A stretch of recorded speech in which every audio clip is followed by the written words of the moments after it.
The LS1 aluminum V8 is a high-performance engine, providing exhilarating driving for the customer and designed-in serviceability for the technician. In this Certified Plus training presentation and the accompanying reference booklet, you'll see the important engine mechanical service highlights for the LS1 V8.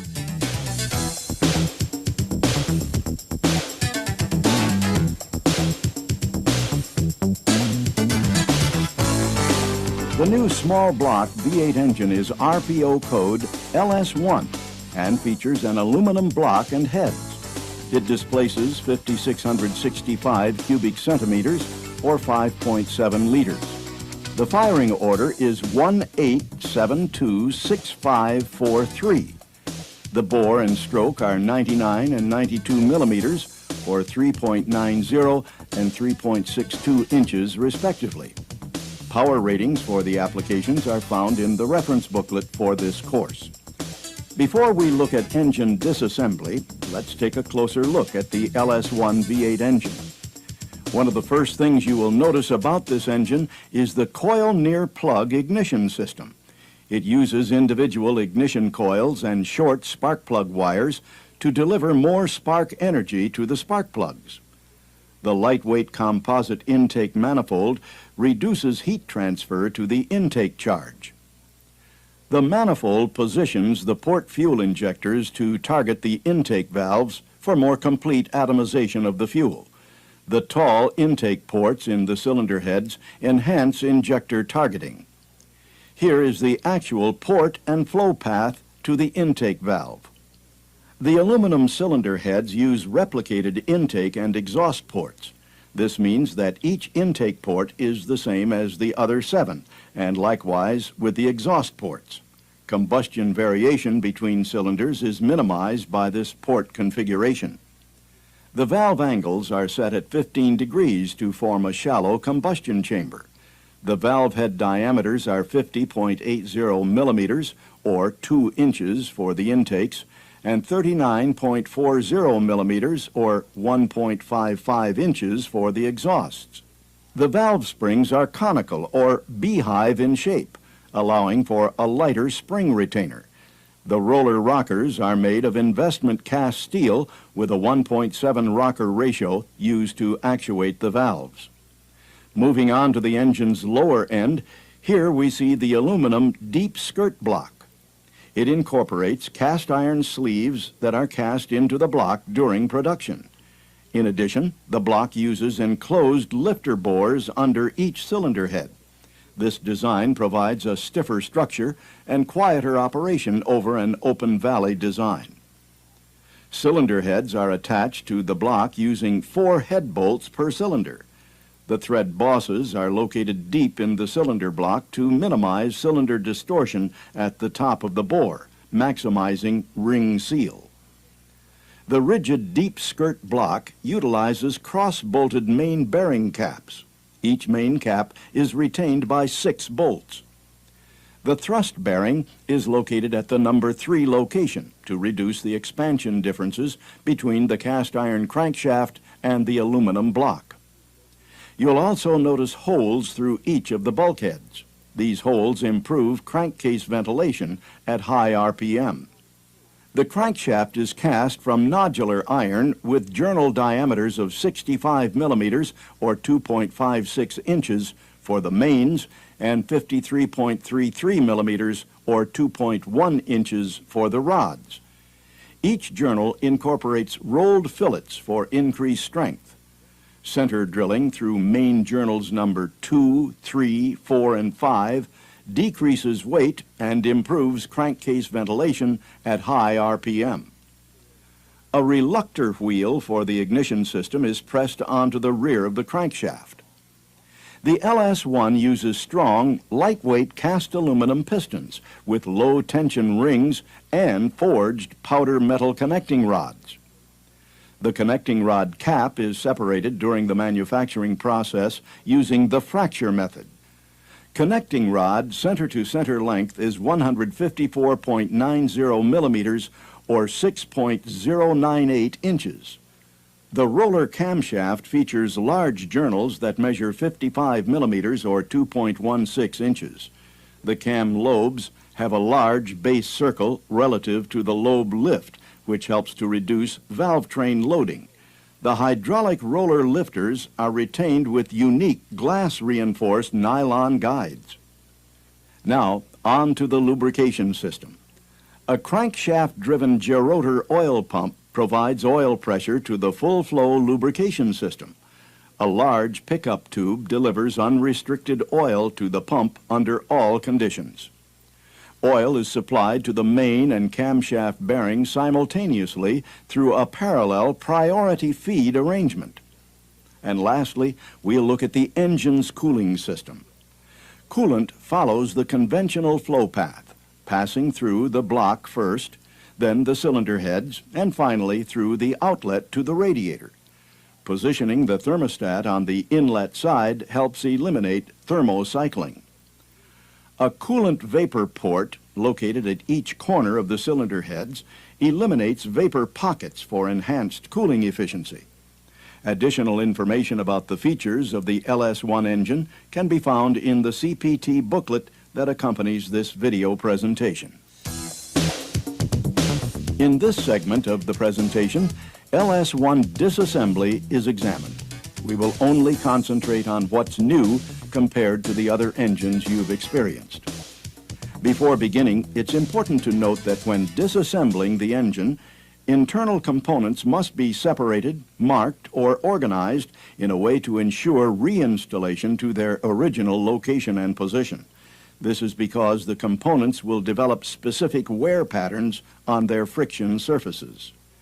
Be sure to separate, mark, or organize the following items: pistons and their piston pins, pistons to their specific cylinder bores, piston rings to the pistons, connecting rods to the crankshaft journals, connecting rods to the bearing caps, crankshaft main and connecting rod bearings, camshaft and valve lifters, guides, push rods, pivot supports, and rocker arms, valves to valve guides, valve springs and shims to their cylinder head locations, engine block main bearing cap locations and directions, as well as oil pump drive and driven gears. The composite intake manifold is designed for operational efficiency and simplified service, as no coolant flows through it. Removal is straightforward. The captured gasket O-rings are designed for easy replacement. Whenever manifold service is required, the gasket O-ring should be replaced. When servicing the coil near plug ignition system, do not remove the spark plug wires from the coils unless coil service is necessary.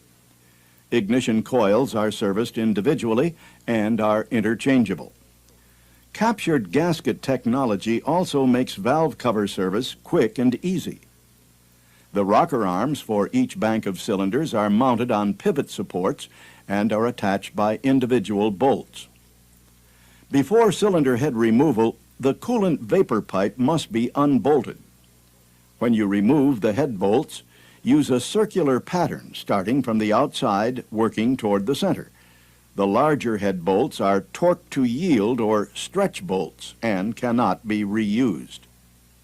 The roller lifters require cylinder head removal for service. However, the lifter guides make removal and installation of the lifters a snap. Knock sensor service is accomplished by removing the intake manifold to gain access. However, with the knock sensors being located in a dry hole, no coolant needs to be drained. The valley cover and single-piece gasket seal the top of the engine. The cover also provides structural integrity for the block. To remove the harmonic balancer from the engine must be kept from turning. Bolt J42386 to the starter pad, making sure that the tool is properly engaged into the flywheel teeth. Note that there is no keyway to index the harmonic balancer on the LS1 engine.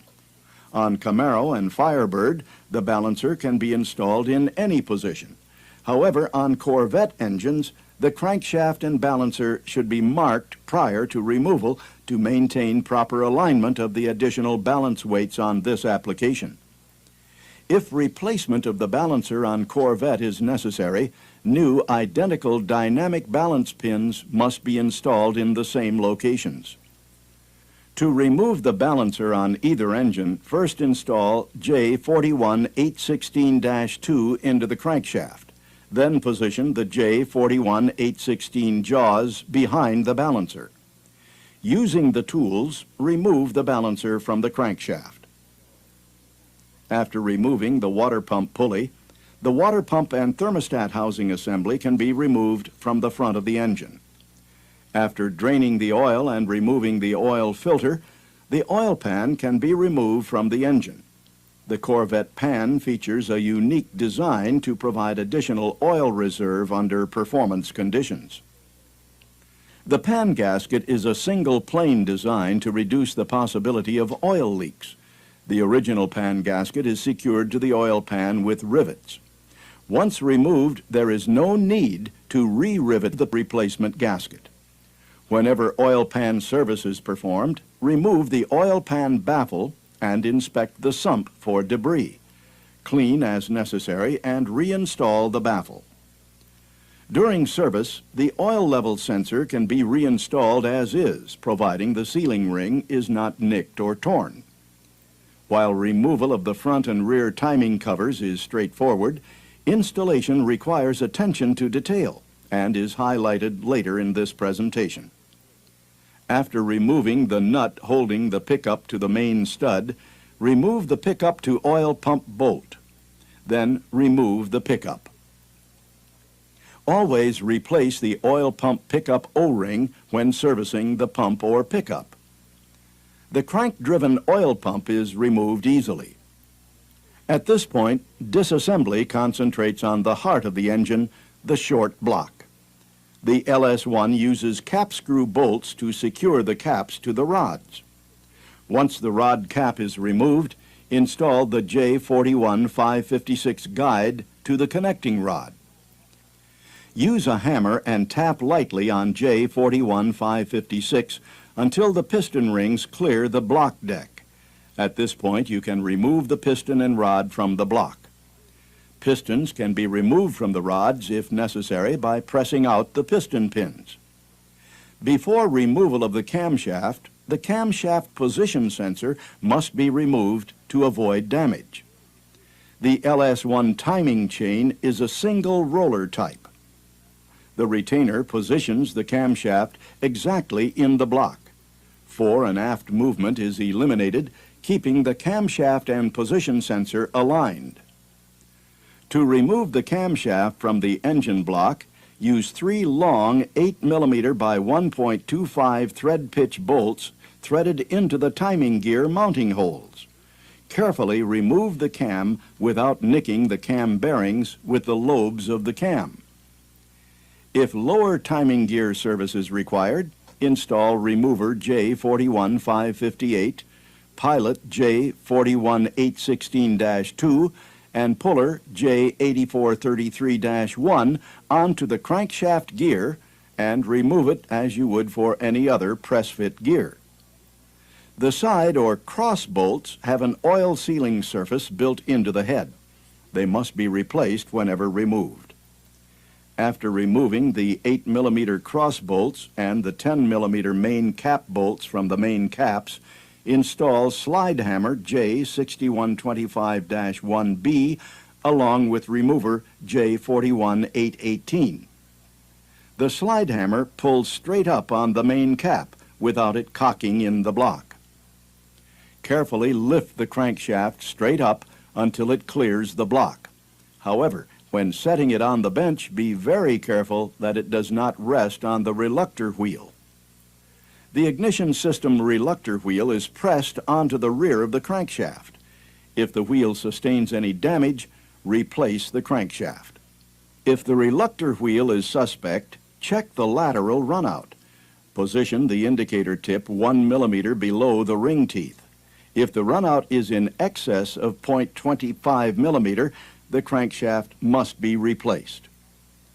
The crankshaft oil gallery plug behind the pilot bearing must be checked for oil leakage. All screw-in plugs should be removed from the block before it is cleaned. The cup plug in the main oil gallery at the front of the block should not be disturbed unless necessary. The rear main gallery plug assembly can be removed using a small screwdriver. If the O-ring on the rear plug is not damaged, it can be reused. The remainder of this presentation focuses on engine assembly. Again, we will only concentrate on the items unique to the LS1. When installing replacement components, always check for proper clearances using the procedures outlined in the service information. In the prepped bare block, begin by installing the oil gallery and coolant plugs using GM part number 123460004 sealer. If the front oil gallery plug was removed, a new one must be installed. Install the main bearings in the block and main caps. The grooved bearing shells go into the block. If installing a new crankshaft and/or bearings, be sure to plastigauge clearances to ensure proper fit. After lubricating the bearing shells, install the crankshaft. Install the main caps, noting correct direction and order. Use a hammer and tap lightly on the caps. Then snug all 6 bolts for each main cap. Loosen the center number 3 thrust main cap. Use a screwdriver to set the thrust bearing. Tighten the inner main cap bolts in the order shown in the service information to the torque specification. Then tighten the bolts in order to the recommended torque angle. Similarly, tighten the outer main cap bolts in order to the recommended torque. Then tighten to the recommended torque angle. Tighten each pair of new cross bolts to specification. Before installing, the crank sensor seal must be lubricated. Install the rings on the pistons, staggering the gaps per the service information. Install the rod bearings onto the rods and caps. Install J41556 into each connecting rod. When installing a piston, note that the mark goes to the front of the engine. Also note that all the connecting rods are installed in the same direction. The flat area on the bolt flange faces the front of the engine block. Install the pistons into the block using J41556 to guide the rods to the journals. Install the rod cap to the rod, noting the flat side versus the rounded side of the rod. Again, if installing a new crankshaft, connecting rods and/or bearings, be sure to check assembly clearances. Tighten the connecting rod bolts to initial torque. Finish by tightening to the torque angle specification. After each piston is installed, check your work by rotating the engine 1 turn. Also, move the rod back and forth on the journal. Make sure it moves freely. After all the pistons are installed into the block, check rod side clearance on all journals per the service information specification. Lubricate the camshaft lobes and journals with engine oil and install the cam with the same long bolts used for removal. Install the cam retainer plate with the gasket side to the block. Tighten the bolts to specification. After lubricating the O-ring on the camshaft position sensor, install the sensor and tighten the retaining bolt to specification. If removed, install the lower crank gear key and gear with J41665 until seated to the crankshaft flange. Install the timing chain and gear to the cam. Make sure that the timing marks line up correctly before tightening the timing gear bolts. Make sure that the oil pump is not installed dry. Install the oil pump to the block, aligning the splines so the pump contacts the face of the block. Install the oil pump bolts and tighten them to specification. Install the oil deflector to the main studs. Install the nuts finger tight. Before positioning the oil pump pickup, lubricate a new O-ring and make sure that the pickup is fully seated into the pump. Then, tighten the oil pump pickup bolt, followed by the nuts fastening the pickup and the deflector. Make sure all are tightened to specifications. Front and rear cover installation are two of the most critical procedures on this engine. In each case, the oil seal must be centered to the crank when installed. Also, the cover-to-block sealing surfaces for the oil pan must be dimensionally correct. To begin, install the front cover, gasket, and bolts to the engine. Note that the front cover can be installed with or without the front seal. Only tighten the bolts finger tight. Then install the J41-480 alignment tool to the cover and bottom of the block. Tighten tool bolts to the block to 25 Newton meters. However, leave tool to cover bolts loose at this time. Install the J41-476 alignment tool with the balancer bolt finger tight. Then, with the cover centered, tighten the J41-480 tool to front cover bolts to specification. Finally, tighten the front cover bolts to specification and remove the tools. Before continuing, measure the front cover-to-block oil pan sealing surface for flatness. The cover must be flush or no more than a 0.5 millimeter gap. If it's not, try the alignment again. If the specification still can't be met, replace the front cover. If necessary, use the J41-478 installer and threaded rod to position a new front oil seal. The outside diameter of the seal should be lubricated with engine oil and the sealing surface should be left dry. Use one wrench to hold the rod and another to move the front seal installer to press the seal into the cover. Before installing the rear engine cover, if removed, reinstall the rear oil gallery plug. Rear cover installation directly parallels front cover installation. However, the rear cover must be installed without the seal. Again, the cover gasket and bolts are installed finger tight at first. As you did before, secure J41-480 to the block first and then loosely to the cover. When installing J41-476, make sure to use crankshaft bolt holes that are parallel with the oil pan rail. After aligning the rear cover and tightening the bolts, the cover-to-block oil pan sealing surface flatness must be verified with a straight edge and feeler gauge. The rear cover must be flush or no more than a 0.5 millimeter gap.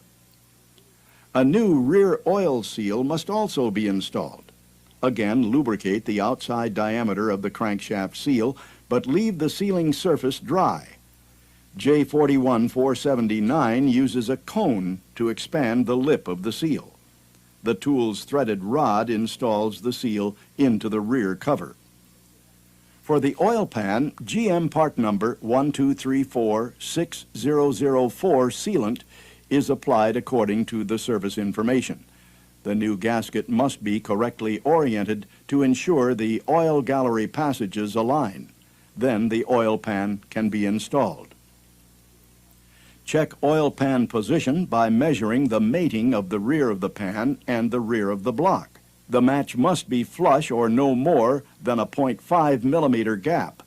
The rear of the pan must never protrude beyond the block. Before cylinder head installation, be sure to install the valve lifters and lifter guides. Tighten the shouldered retaining bolts to specification. With the block deck and cylinder head bolt holes cleaned and prepped, ensure the head locating dowels protrude from the block deck by 6 millimeters. With the locator tab closer to the front of the engine and the marked side of the gasket up, position the gasket on the block. No sealant should be used. Position the head over the locating dowels. Then install new M11 head bolts. The old bolts in these locations should not be reused. However, the shorter M8 head bolts used along the upper edge can be reused.